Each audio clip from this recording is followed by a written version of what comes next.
बरसात ख़त्म होते ही गर्मी इतनी ज़्यादा बढ़ जाती है ना कि फिर मन करता है कुछ ठंडा खाने का। तो आइसक्रीम की मैं ऐसी रेसिपी लेके आई हूँ जो बनी है पके हुए केले से। तो इसे मैं बनाना आइसक्रीम भी बोल सकती हूँ। तो चलते हैं आज। ऐसे तो आइसक्रीम को ठंडे और गर्मी दोनों ही सीज़न में खाया जाता है, इसलिए मैं आज बनाना आइसक्रीम की रेसिपी लेके आई हूँ।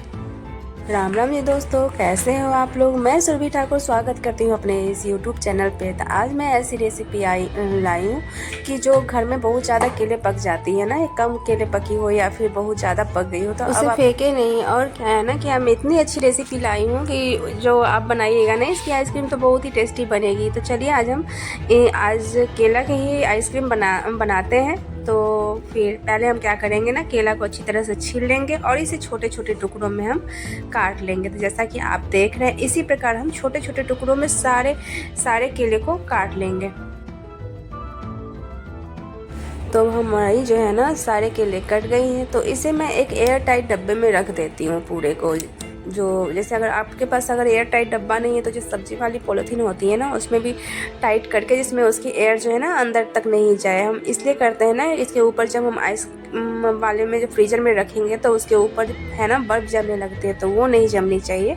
इसी कारण हम इसे टाइट डब्बे में रख सकते हैं या फिर पन्नी वाले में रख सकते हैं। तो फिर मैं इसे फ्रीज़र में डाल दूँगी और फिर मैं एक दूध लेती हूँ। दूध को भी मैं फ्रीज़र में, जिसमें सिर्फ मक्खन मलाई जो होती है ना वो सिर्फ होनी चाहिए, तो वो लेके हम उसको भी फ्रीज़र में डाल देंगे।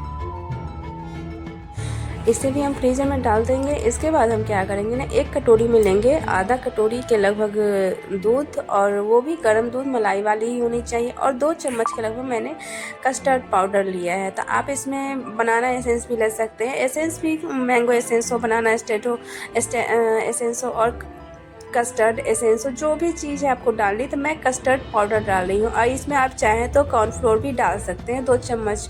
तो ये नहीं है कि कस्टर्ड ही होनी चाहिए। और तो मैं इसमें 2 चम्मच कस्टर्ड पाउडर डालती हूँ गर्म दूध में, और इसे मैं अच्छी तरह से पहले मिक्स कर लूँगी। तो ये गर्म है, थोड़ी देर के बाद ये ठंडी हो जाएगी तो थोड़ी सी गाढ़ी हो जाएगी ये। तो जो मैं फ्रिज में दूध रखी हूँ ना उसी में मैं इसे मिक्स कर दूँगी, तो वो भी मैं आपको दिखाऊँगी। तो थोड़ी देर के बाद ये ठंडी हो जाएगी। तो अब हमारी कस्टर्ड मिक्स जो है ना तो सो ठंडी हो गई है और थोड़ी सी गाढ़ी हो गई है। तो मैं फ्रीज में से जो दूध मक्खन रखी थी ना उसे निकाल ली हूँ और उसी में मैं कस्टर्ड मिक्स जो है ना मेरी दूध, वो मैं इसमें मिक्स कर लूँगी और इसे अच्छी तरह से मिला लूँगी। तो देखिए अब इसको मैं अच्छी तरह से मिला देती हूँ।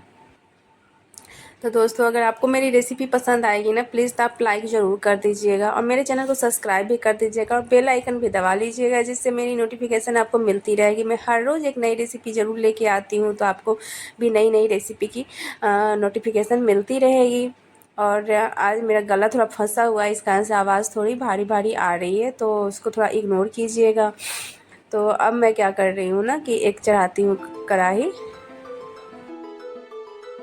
उसमें मैं मतलब आधा चम्मच के लगभग घी डालती हूँ और एक परात ली हूँ, उसमें भी घी चारों तरफ मैं फैला ली हूँ। ये चीज़ जो है पूरी तरह ऑप्शनल है, ज़रूरी नहीं है कि आइसक्रीम में ये डालना ज़रूरी है। तो मेरे पास अभी उसे तो सजाने के लिए कुछ नहीं थी, तो मैं उसके लिए ये कर ली हूँ। तो अब मैं क्या करूँगी, कढ़ाई में लूँगी तो चीनी आधा कटोरी के लगभग, और उसमें बस मैं चलाती रहूँगी, इसे रोस्ट करती रहूँगी। तो जब तक ये पूरी तरह से पक नहीं जाए और गल नहीं जाए, बहुत ही जल्दी ये जो है ना गल जाएगी, इसमें पानी मिक्स करने की ज़रूरत नहीं है। तो जब ये पूरी तरह से पानी पानी जब हो जाएगी ना तो हम चूल्हे को कर देंगे बंद। तो देख रहे हैं आप कि धीरे धीरे ये पक रही है और गीली होती जा रही है। थोड़ी ही देर में जो है ना, इसे पकने में ज़्यादा टाइम नहीं लगता है, तो ये थोड़ी ही देर में पूरा लिक्विड बन जाएगा। जैसे पानी होती है ना उसकी तरह ये हो जाएगा। तो फिर जब ये हो जाएगा तो हम इसे परात में फैला देंगे। तो जब तक ये दोस्तों हो रही है ना तब तक आप मेरे चैनल को सब्सक्राइब जरूर कर दीजिएगा, ऊपर दी गई है चैनल का नाम, और मेरे इंस्टाग्राम आईडी को भी फॉलो कर लीजिएगा। वो कर दूँगी ऑफ, और उसे जो परात में मैंने घी को डाला था ना उसी में मैं इसे भी डाल दूँगी और थोड़ी देर में हवा में मैं थोड़ी देर के लिए 10 मिनट के लिए इसे हवा में छोड़ दूँगी। तो देखिए ये थोड़ी देर में ये पूरी अच्छी तरह से पिघल गई है। जो चीनी है ना, लगी नहीं है कि चीनी है। तो इसे हम थोड़ा सा उबलने देते हैं झाग आने तक। जब हमारी झाग आने लगेगी ना तब हम चूल्हे को कर देंगे, और धीरे धीरे आ रही है इसमें झाग और अच्छी तरह से आ जाएगी तब हम चूल्हे को कर देंगे ऑफ। अच्छी तरह से खौल गई है और इसे मैं परात में डाल देती हूँ और इसे मैं फैला के, क्योंकि ये बहुत ही ज़्यादा गर्म होती है ना, तो इसे मैं फैला के परात में, और घी के कारण जो है ना ये इसमें चिपक नहीं रही है, अलग हो जा रही है, तो इसे मैं फैलाऊँगी और हवा में जाने के बाद है ना ये जमने लगेगी। अभी इतनी लिक्विड लगती है लेकिन ये पूरा जम जाएगी बाद में। तो मैं इसे हवा में डाल दूँगी 10 मिनट के लिए। तो अब देखिए ये मेरी जम गई है 10 मिनट के बाद ही, हवा में डालने के बाद। अब हिलाने के बाद भी ये नहीं हिल पा रही है, तो थोड़ा सा है ना ये छूने के बाद थोड़ी सी चिपचिपी थी, तो मैंने इसे थोड़ा देर और छोड़ दिया था। और उसके बाद मैं हाथ से ही जब इसे हटा रही थी ना, तो खुद ही ये हट रही थी, तो सब हाथ से हटाने के क्रम में ना ये सब टूट के निकल रही थी। तो इसको जो है ना मैं चूर करके फोड़ लूँगी पहले अच्छी तरीके से। अब क्या करती हूँ कि जो मेरी केला जो है ना वो उसको मैं निकाल लेती हूँ। देखिए कैसे ये जम चुकी है, तो इसे मैं पहले पीस लूँगी ग्राइंडर जार में, खूब बारीक पीस लूँगी, जो थोड़ी भी एक भी गुठली जो है ना उसको बचनी नहीं चाहिए। तो पहले ना मैं इसको क्या करूँगी कि जो पहले पल्स मोड पे इसे पीसूँगी, लगातार ही मशीन ना चलाएं, बीच बीच में चेक करते रहें, क्योंकि ये बर्फ़ जमी हुई है ना और केला जो होती है पिछलती रहती है, तो ये पीसने में थोड़ी परेशानी हो जाती है। तो इसे बीच बीच में हम चेक करते रहेंगे कि पिसी है कि नहीं पिसी है, और पल्स मोड पर बार हम उसे चेक करेंगे और थोड़ा खोल के बंद करके उसे हम देखेंगे। तो ऐसे ही करके जब ये हो जाएगी ना, तब हम निकालेंगे जो दूध को मैंने जमने के लिए रखी थी ना, उसे भी मैं निकालूंगी और उसे भी मैं इसी में डाल दूंगी, जो केला की है ना उसी में डाल दूंगी, और इसे भी मैं साथ में पीसूंगी। और इसमें मैं चीनी ऐड कर दूंगी, कम या ज़्यादा आपकी कितनी मीठी है केला उसके हिसाब से आप ऐड कर लीजिएगा। तो मैंने 3 से 4 चम्मच इसमें चीनी भी ऐड किया है। ये भी पूरी तरह से ऑप्शनल है, अगर नहीं डालनी है तो आप नहीं भी डाल सकते हैं। तो इसे भी डाल के मैं इसे पहले अच्छी तरह से ग्राइंड कर लेती हूँ। तो देखिए कितनी अच्छी तरह से ये बारीक पूरी तरह से पीस गई है। तो इसे मैं एक बड़े बर्तन में डाल लेती हूँ पहले।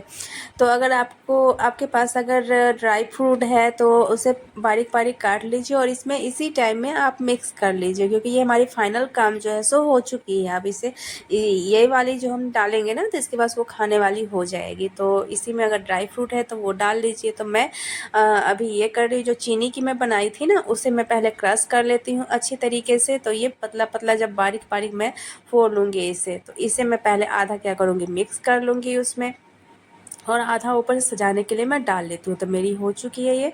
तो देखिए मैं इसे में मिक्स कर लेती हूँ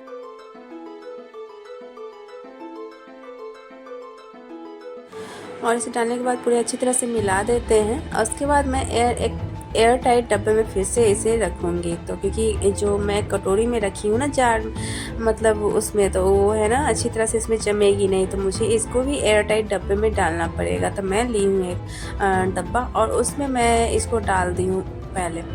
तो इसको डालने के बाद क्या है ना कि पूरा भरी नहीं है ऊपर तक, तो इसके ऊपर से मैं डाल दूँगी वही जो बनाई हूँ ना। तो मैं ज़्यादा सजेस्ट करूँगी कि आप लोग ड्राई फ्रूट ही डालिएगा, ये रेयर में ही डालिएगा, कि इसकी जो टेस्ट है ना उतनी अच्छी नहीं हो पाती है। तो इसके लिए अगर नहीं है तो ये पूरी तरह से ऑप्शनल है, नहीं डालना चाहे तो सीधे केले के साथ भी और जो हमने मिल्क का डाला है ना उसके साथ भी आप डाल सकते हैं। तो एयर टाइट करने के लिए डब्बे के ऊपर मैं एक पन्नी रखी हूँ, पॉलीथीन जो होती है ना, और उसके ऊपर मैं ढक्कन लगा दी हूँ। तो ढक्कन इतनी टाइट होनी चाहिए ना, उसके अंदर हवा नहीं जानी चाहिए, जो फ्रीज़र में हम डालते हैं ना। तो अब ये हमारी फ्रीज़र में रखने के लिए हो गई है तैयार। तो अब मैं इसे डाल देती हूँ फ्रीज़र में और 4 से 5 घंटे के लिए मैं इसे इसमें डालूँगी। तो उससे पहले जो मैं डाली थी ना केला पीसने के लिए, तो मैं उसमें 2 घंटे के लिए मैं छोड़ दी थी, और इसके बाद ये 7 से 8 घंटे मैं रात भर के लिए छोड़ दी थी इसे भी। और 7 से 8 घंटे बाद देखिए ये कितनी अच्छी से जम गई है ना। मैं चम्मच लगा रही हूँ तो ये निकल नहीं रही है, तो मुझे फिर स्कूप की तरह इसे निकालना पड़ा और मैं एक जार में इसे निकाल रही हूँ। तो देखिए अब हमारी बर्फ़ बन के, मतलब आइसक्रीम बन के हो गई है तैयार। अब ये हम खा सकते हैं, पूरी तरह से खाने के लिए ये तैयार हो गई है। तो अगर आपको मेरी रेसिपी पसंद आएगी तो मेरे चैनल को सब्सक्राइब ज़रूर कर दीजिएगा। मैं हर रोज़ एक नए वीडियो लेके आती हूँ जो मैं आप लोग के साथ शेयर करती हूँ। मैं हमेशा सोचती हूँ कुछ नया आप लोग के लिए लेके आऊँ।